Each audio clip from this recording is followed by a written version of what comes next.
Assalamualaikum warahmatullahi wabarakatuh. Perkenalkan, kami dari kelompok A, peserta Latsar gelombang 1, Angkatan 8. Anggota kami terdiri dari yang pertama Andre Julio, kemudian Nabila Siregar, Grace Elizabeth Silaban, Maharani, dan Regiza Palmi. Tujuan kegiatan hari ini, kita akan membahas mengenai penerapan bad practice dan good practice yang ada di Kementerian ATR BPN, sebagaimana tugas pembelajaran dari kegiatan Latsar Agenda 3. Baik, pada kegiatan agenda pembelajaran kami hari ini, kami akan menayangkan 2 video mengenai bad dan good practice yang ada di Kementerian ATR BPN. Berikut kami akan menampilkan video mengenai penerapan bad practice yang ada di Kementerian ATR BPN.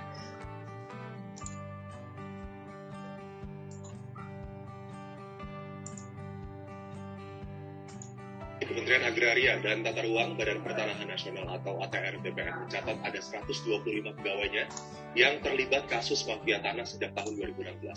Ratusan pegawai tersebut telah diberikan sanksi berupa sanksi administrasi, mutasi jabatan, pemecatan hingga dilaporkan ke polisi. Staf khusus Menteri ATR BPN, Teguh Taufikul Hadi mengatakan, modus yang paling banyak dilakukan adalah pemalsuan sertifikat tanah. Untuk memberantas kasus mafia tanah, Kementerian ATR BPN telah membentuk Satgas bekerjasama dengan Polri, Kejaksaan Agung, dan Komisi Yudisial untuk menyelesaikan sengketa. Sebelumnya, Komisi Yudisial mengungkapkan sepanjang tahun 2021 ada 87 laporan masyarakat terkait kasus mafia tanah. 125 petugas pejabat BPN itu telah diberhentikan karena dia dianggap membantu mafia.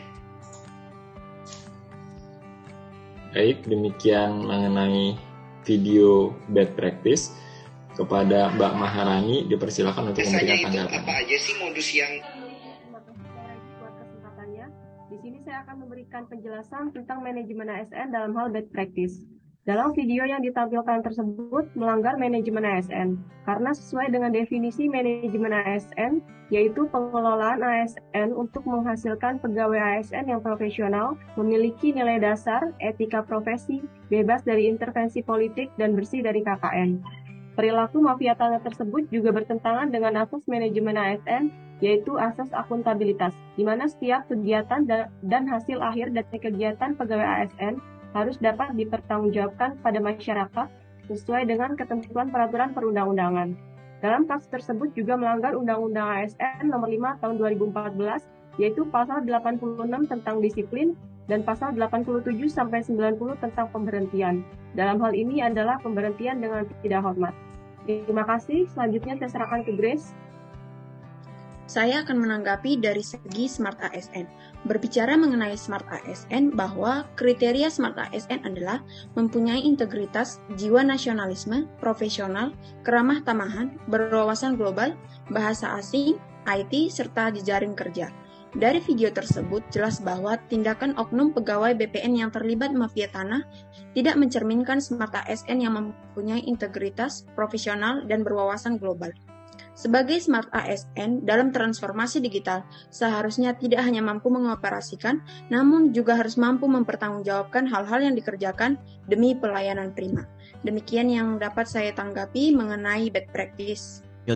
Terima kasih kepada Mbak Maharani dan Mbak Grace atas tanggapannya pada video praktik bad practice yang terjadi di Kementerian ATR BPN. Selanjutnya, kami akan menayangkan mengenai penerapan good practice yang ada di Kementerian ATR BPN.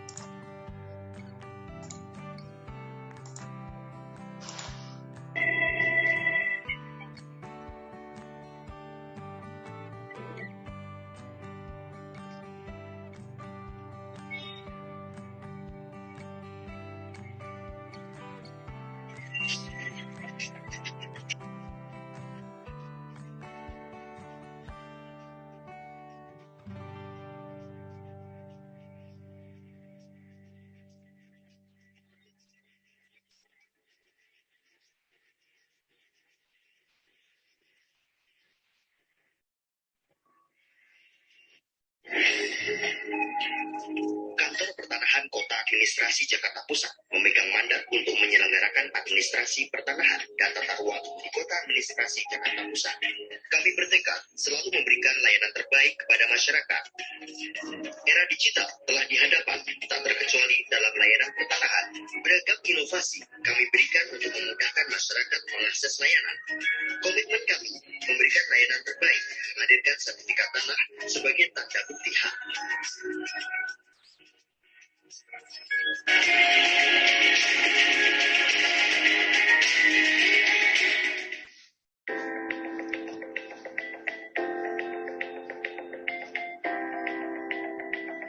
Dalam hal pelayanan di BPN Jakarta Pusat ini, saya mengurus roya yang saya pikir tadinya saya pikir ribet gitu. Karena saya baru pertama kali, nggak taunya setelah saya urus, roya ini prosesnya cepat. Alhamdulillah seluruh pegawai di sini pelayanannya baik. Saya nggak buat-buat ini. Harapan kedepannya ya dipertahankan dan kalau perlu ditingkatkan lagi.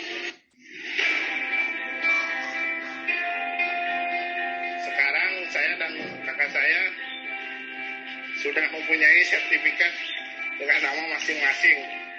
Ini berkat program pemerintah PPSL tahun 2017, saya mengikutinya. Dan alhamdulillah dengan program ini cita-cita saya terwujud dengan saya membuka usaha kos-kosan. Terima kasih saya ucapkan pada Kementerian APR BPN yang sudah membantu proses dari awal saya membuat sertifikat ini, terutama PTSL Kemayoran, Jakarta Pusat.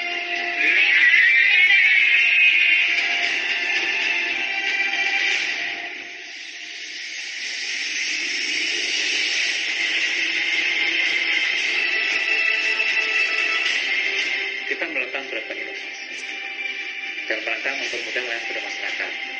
Yang pertama, yang kita lakukan adalah kita namakan Siminta, sistem pemindahan peta. Semua bidang tanah yang diukur itu kita berikan barcode. Barcode kita scan, kemudian akan memunculkan informasi. Informasi apa? Informasi yang sudah ada sekarang, informasi tentang bidang tanah. Tanpa masyarakat harus ke lokasi, kita tahu posisi bidang tanah ada di mana. Kemudian kita padukan ada citra, sehingga existingnya pun akan diketahui secara pasti. Dalam rangka untuk penanganan pengaduan, kita sudah membuat aplikasi yang kita namakan Sipongki, sistem pengaduan online. Jadi di Blockhead itu ada barcode yang bisa di-scan, kemudian akan memunculkan apa yang jadi keluhan masyarakat, silakan tulis di situ. Apakah terkait dengan layanan, apakah terkait dengan sumber daya manusia, apapun informasi yang subjektif. Demikian video mengenai penerapan good practice yang ada di kantor pertanahan Jakarta Pusat. Kepada Mbak Nabila, dipersilakan untuk memberikan tanggapannya. Baiklah, terima kasih Bang Regi atas kesempatan yang diberikan. Di sini saya akan memaparkan mengenai good practice manajemen ASN.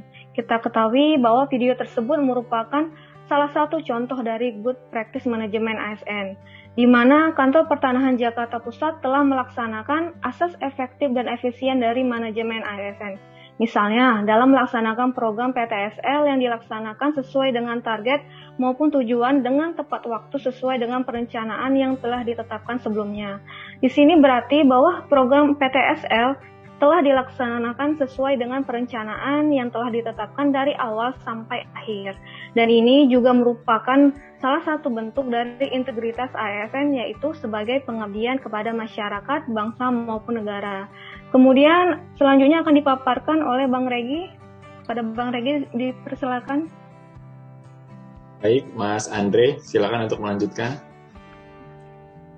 Baik, saya akan menanggapi dari segi Smart ASN. Kantor Jakarta Pusat dengan PNBP yang sangat besar menggunakan kesempatan itu untuk lebih lagi dalam berorientasi pelayanan. Mengenai transformasi digital dan Smart ASN sendiri, ada beberapa program yang sangat saya dukung mengenai kemajuan dan modernisasi di dalam pelayanan Kantor Jakarta Pusat. Yang pertama adalah Roya Digital. Roya Digital sendiri dapat memudahkan masyarakat melakukan roya tanpa mengeluarkan kocek lebih menggunakan jasa perantara baik calo maupun notaris. Yang kedua adalah program Siminta. Program Siminta sendiri itu dapat menampilkan letak bidang atau tanah hanya dengan scan barcode. Hal ini dapat kita ambil positifnya, yaitu untuk meminimalisir kemungkinan adanya tumpang tindih yang bisa menjadi sengketa atau permasalahan di kemudian hari. Yang ketiga adalah program Sipengki, yaitu adanya sistem pengaduan online khusus masyarakat yang bisa diakses hanya dengan menggunakan barcode. Hal ini sendiri berguna agar keluhan atau aduan masyarakat bisa sampai kepada atasan maupun pengambilan kebijakan. Sekian dari saya, terima kasih, saya kembalikan kepada Bang Regi. Baik, terima kasih Mas Andre dan Mbak Nabila. Kesimpulan dari video tadi adalah manajemen ASN dan Smart ASN serta kolaborasinya dengan core value ASN tentu saja bertujuan untuk menjadikan ASN yang berstandar dunia. Dari kedua video tadi kita dapat melihat dua hal yang saling bertentangan, di mana pada bagian video yang pertama kita melihat pelanggaran core value ASN yaitu akuntabel, di mana hal ini tentu saja sangat merugikan masyarakat dan merusak nama instansi. Dan di video yang kedua, manajemen ASN dan Smart ASN membantu penerapan asas efektif dan efisien yang akan bermanfaat bagi masyarakat. Selain dari itu, hal ini juga sejalan dengan core value ASN yaitu berorientasi pelayanan dan adaptif, di mana dari video tadi kita melihat pelayanan yang diberikan kepada masyarakat memberikan hasil yang memuaskan, dan hal ini juga dikolaborasikan dengan kemajuan teknologi. Demikian pemaparan mengenai penerapan good practice dan bad practice dari sisi Smart ASN dan manajemen ASN dari kelompok A. Jika ada yang kurang dan lebihnya, kami mengucapkan mohon maaf. Assalamualaikum warahmatullahi wabarakatuh. Waalaikumsalam warahmatullahi wabarakatuh.